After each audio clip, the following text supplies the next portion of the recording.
The lack of financial education is by design. Have you ever noticed that basic tax, investing, and credit learnings were completely omitted from any high school curriculum? This systematic exclusion of basic life skills leaves young adults completely unprepared for real life world decisions.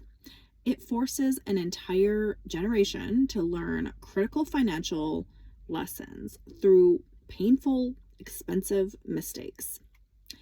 We've seen people assume that the school curriculum are just outdated without asking who actually gains when the public stays financially illiterate. Attributing this gap to mere bureaucratic laziness overlooks the immense economic profits generated by general ignorance. It treats a major structural outcome as a harmless oversight rather than a profitable strategic feature. It stops being a coincidence when you realize consumer-driven economics rely heavily on a perpetual high interest consumer debt to run. Modern financial institutions depend on a steady stream of uninformed buyers and borrowers to generate revenue. A population that understands interest calculations would simply refuse to take on such predatory credit card debts. You start viewing education systems as historical pipelines designed to produce compliant workers rather than financially independent minded people. The traditional schooling model was built during the industrial era to train reliable factory and corporate labor. Teaching people how to build equity and leveraging capital creates entrepreneurs, not obedient employee bases. Your teacher spends 3 months teaching you advanced trigonometry, but we never spend even a single hour learning how compound interest works on a mortgage. It leaves students highly skilled at passing standardized tests, yet completely helpless against basic living. Society treats financial illiteracy as a personal moral failure, yet the system actively hides the rules of money. Blaming individuals for bad debt decisions masks the reality that they were never taught how money functions. It shifts systemic accountability onto young customers who were thrown into the market completely blind.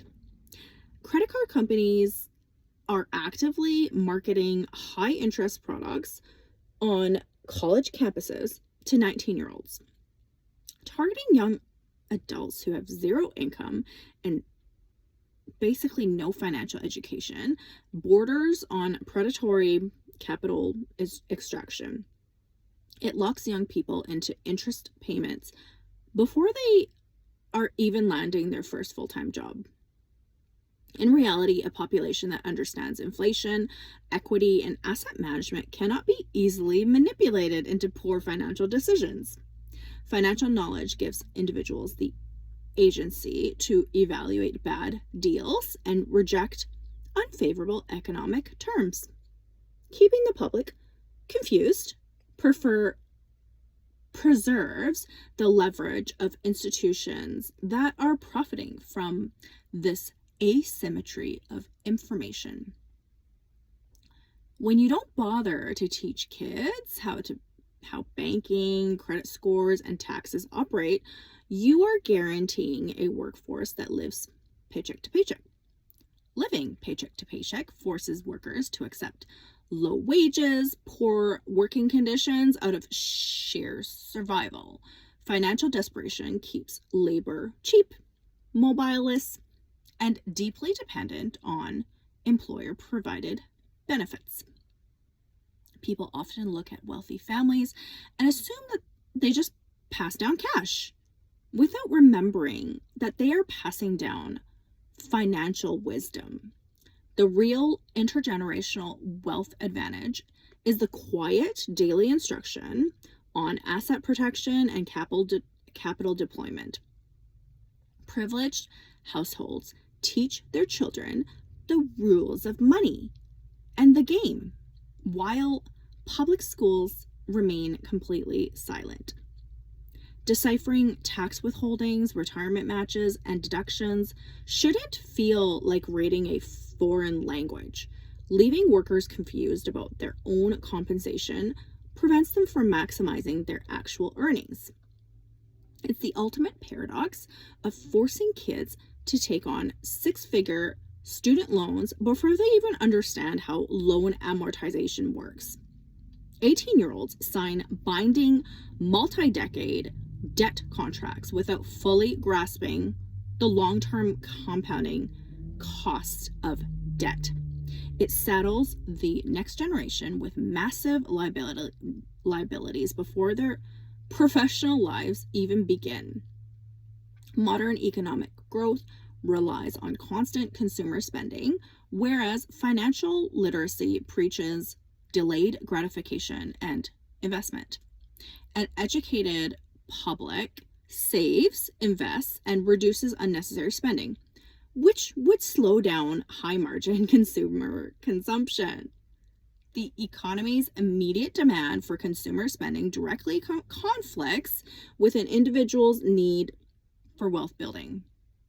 It's a quiet framework of control, maintained by keeping the majority reliant on wages alone.